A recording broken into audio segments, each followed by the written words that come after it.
दिल्ली जैसे शहर में जवाहरलाल नेहरू विश्वविद्यालय में पहली बार हम लोग विश्व आदिवासी दिवस का उत्सव मनाने के लिए जुटे हुए थे। ये अपने आप में एक अनूठा कार्यक्रम है और हमारे लिए बहुत ही अहम है, क्योंकि हम लोग जो शहर में खासकर आ जाते हैं अक्सर अपना जो रूट है उसको भूल जाते हैं। ये सिर्फ कल्चर, परंपरा और अधिकार की बात नहीं है, लेकिन एक जो प्रकृति के साथ सामंजस्य बनाकर जो जीवन जीता है आदिवासी, इन सारी चीज़ों को लेकर हम एक संदेश सिर्फ आदिवासी कम्युनिटी को नहीं देना चाहते हैं, लेकिन दूसरे कम्युनिटी है उनको भी हम देना चाहते हैं।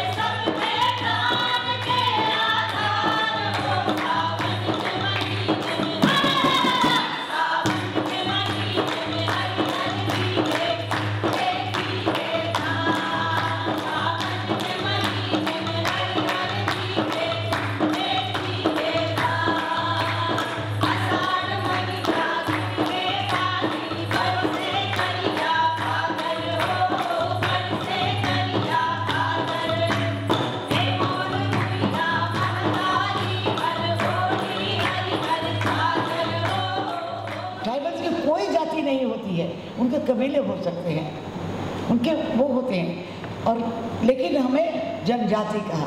पहली बात तो जनजाति शब्द को बदलकर आदिवासी किया जाए, इसलिए कि हम लोग आदिवासी, आदिवासी का अर्थ जब से ये देश बना तब से हम यहाँ हैं। किसी वजह से, राजनीतिक कारणों से, प्राकृतिक कारणों से हम पिछड़ गए, लेकिन हम पिछड़ जरूर गए, पर 5000 वर्ष की संस्कृति को हमने ही कायम रखा है। मुझे बता दीजिए, और किसी की संस्कृति कायम हो तो बताइए, किस आर्यों की संस्कृति कायम है क्या? अभी थोड़ी देर पहले माननीय रमनिका जी ने कहा था आदिवासी बोलने लगे हैं, आवाज़ बुलंद करने लगे हैं, लेकिन मैं माननीय रमनिका जी से एतराज़ करूंगा कि आदिवासी बोलने नहीं लगे हैं, आदिवासी सिंघाड़ने लगे हैं, उनकी आवाज़ को दबा दी जा रही है, उनकी आवाज़ को कुंद कर दी जा रही है। आदिवासी तो हमेशा से बोलते आए हैं। भारत की आज़ादी की लड़ाई से पहले अंग्रेज़ों के खिलाफ उन्होंने लड़ा, मुगलों के खिलाफ उन्होंने लड़ा और अपनी आज़ादी बरकरार रखी है। हमारा इतिहास तो हमेशा ही दबाया गया, हमारी आवाज़ हमेशा दबाई गई, हम लोग बोलते रहे, अभी भी दबाया जा रहा है। अभी हम जहाँ बोल रहे हैं, जहाँ हम अपने अधिकार मांग रहे हैं, संवैधानिक अधिकार मांग रहे हैं, 5th शेड्यूल का अधिकार मांग रहे हैं, दल जंगल जमीन का अधिकार मांग रहे हैं, तो हमें गोली मारा जा रहा है, हमें नक्सल बताया जा रहा है। किस तरह से हम लोग को साजिश करके तो हमारी आवाज़ को दबाई जा रही है, लेकिन हम लोग बोलेंगे जरूर और अपनी मांग, अपनी दावा जरूर करेंगे। झूठा है आदिवासी शब्द, हम लोग को झूठा नामकरण दिया गया। ये आदिवासी शब्द कहाँ से आया?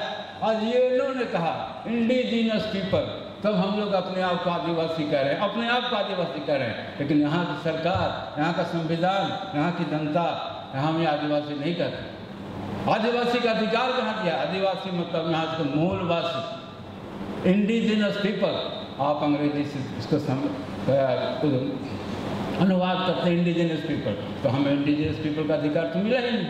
अनुसूचित जनजाति, एक चार्ट बना दिया, कुछ जातियों को अनुसूचित जनजाति, हम उसी में खुश हैं, लेकिन हम लोग अपने आदिवासी होने का अधिकार का दावा करते नहीं। आदिवासी दिवस का अवसर पर कहने लगे कि देखिए साहब, स्पीकर ने बुलाया है, मीरा कुमार ने आदिवासी दिवस मनाया जा रहा है। मैंने उनको कहा आदिवासी दिवस कहाँ से मनाइएगा, आदिवासी तो हम हैं ही नहीं।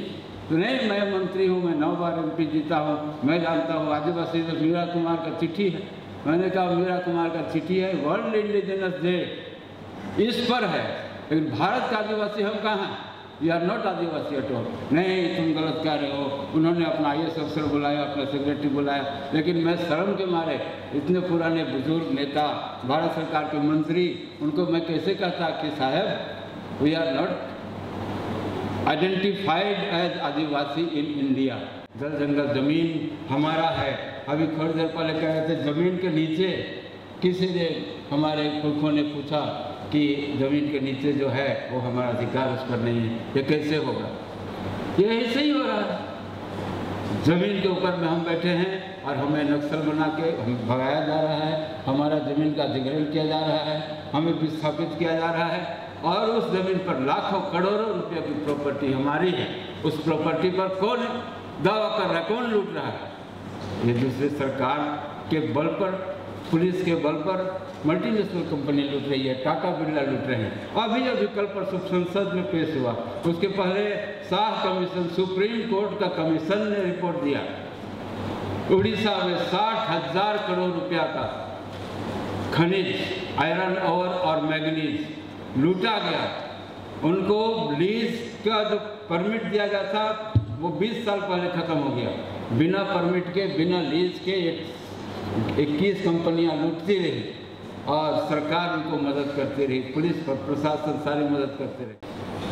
हमारे ज़मीन के नीचे से खजाना लूट रहा है और हम आदिवासी वहाँ से हटाए जा रहे हैं, मारे जा रहे हैं, जेल में भेजे जा रहे हैं और हम लोग खामोश, हमारे नेता खामोश, हमारे मंत्री खामोश, हमारे अधिकारी खामोश, हमारे पढ़े लिखे लोग हैं खामोश, जिनको बोलने की हैसियत है, जिनको बोलने के लिए मुंह दिया गया है, जो लेकिन वो लोग अपने मुंह का यूज़ ही नहीं कर रहे हैं, अपनी भाषा का यूज़ नहीं कर रहे, अपने अधिकारों की मांग ही नहीं कर रहे। मैं तो बहुत दुखी हूँ कि क्यों हम आदिवासी चुप हैं।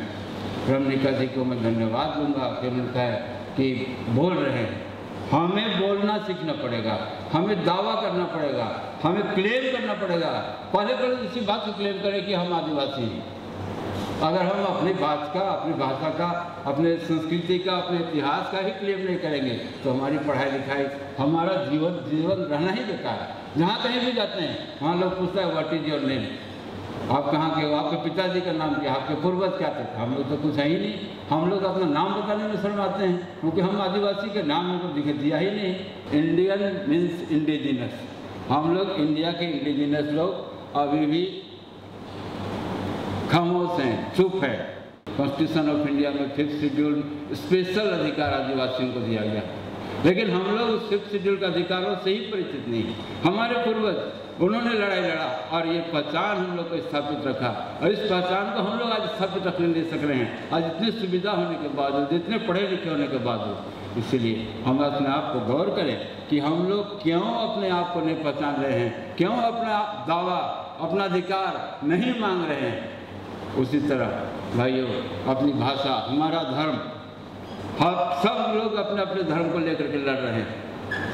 सब लोग अपने, अभी कुछ दिन पहले हरियाणा और पंजाब में सिख लोगों का अलग अलग गुरुद्वारा प्रबंधक कमेटी हो रहा है। उसके लिए आप लोग अखबारों में पढ़ते होंगे, लेकिन आदिवासी धर्म का 10 करोड़ आदिवासी है। मैं बार बार इस बात को भी लिख रहा हूँ, ये सुप्रीम कोर्ट के काटजू साहब हैं, इन्हें कहते हैं 8.5% जो आदिवासी हैं, इनको छोड़ के बाकी जितने हैं ये बाहर से आए हैं, ये आक्रांता है, इंट्रूडर है और इन्होंने यहाँ के मूलवासियों का अधिकार को छीना है, यहाँ के ज़मीन को छीना है, ज़मीन और अधिकार को छीना है, हमारा नाम तक छीन लिया, हमारा अधिकार छीन लिया, हमारी भाषा, हमारी संस्कृति, हमारा धर्म सब छीन लिया।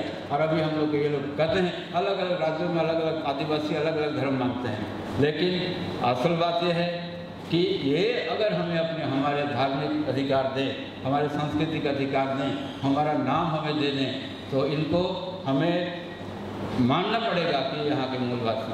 ताजुब की बात, अभी झारखंड राज्य बने हुए 14 साल हो गए, वहाँ स्थानीयता की लड़ाई हो रही है। स्थानीय कौन है? सरकार अभी तक ये तय नहीं कर पाई है कि स्थानीय कौन है, झारखंडी कौन।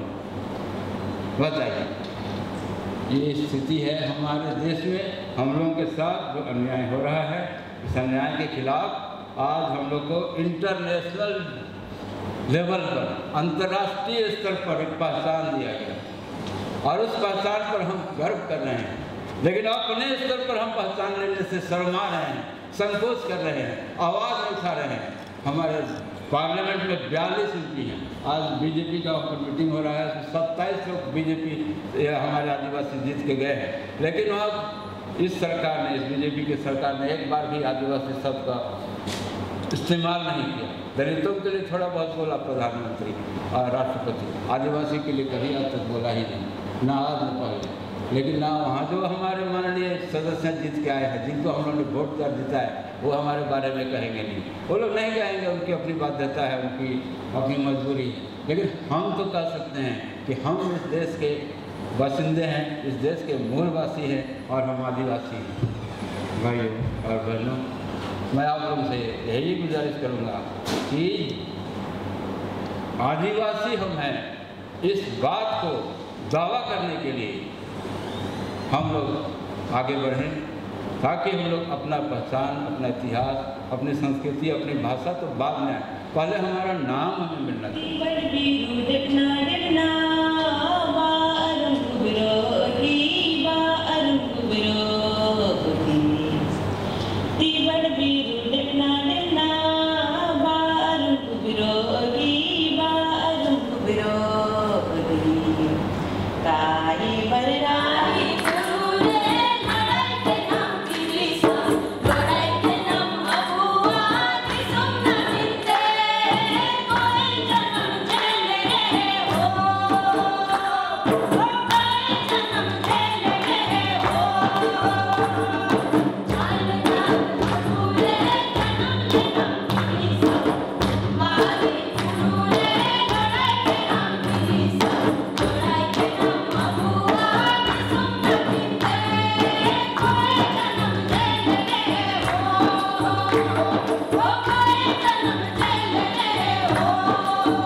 इस बार का जो यूएन का जो थीम था, bridging the gap, implementing the rights for indigenous people, खासकर इसमें हम लोग बहुत सारे गैप जो कि भरा जाना चाहिए लेकिन क्रिएट किया जा रहा है, उस पे हमारा जो डिस्कशन था वो भी उसी पे फोकस था।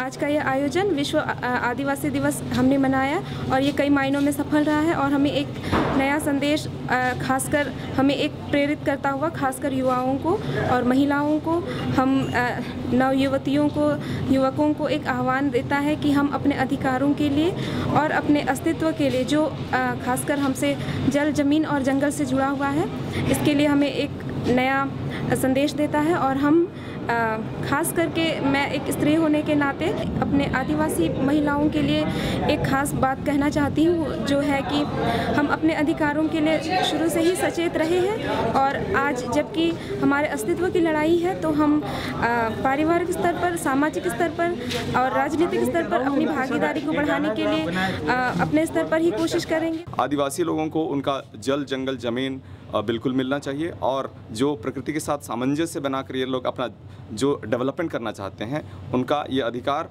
और जो नीति ये खुद बनाना चाहते हैं, उसमें सरकार सहयोग करे।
गाने, डांस, थिएटर सबके माध्यम से हम लोग एक ऑपरेस्ट पॉलिटिक्स को सपोर्ट करते हैं, तमाम सारे जो एक्सप्लॉयटेशन है सोसाइटी में उसके खिलाफ खड़े होते हैं, चाहे वो लेबर मजदूरों का इशू हो, चाहे आदिवासी या दलितों का इशू हो, चाहे नेशनलिटीज़ का डिस्कोर्स हो, सब में हम लोग ऑपरेस्ट लोगों के साथ खड़े होते हैं। और हम ट्राई करते हैं कि अलग अलग भाषाओं में जैसे गाने हो या प्लेस हो, नाटक कर रहे हो या कहीं पे भी कुछ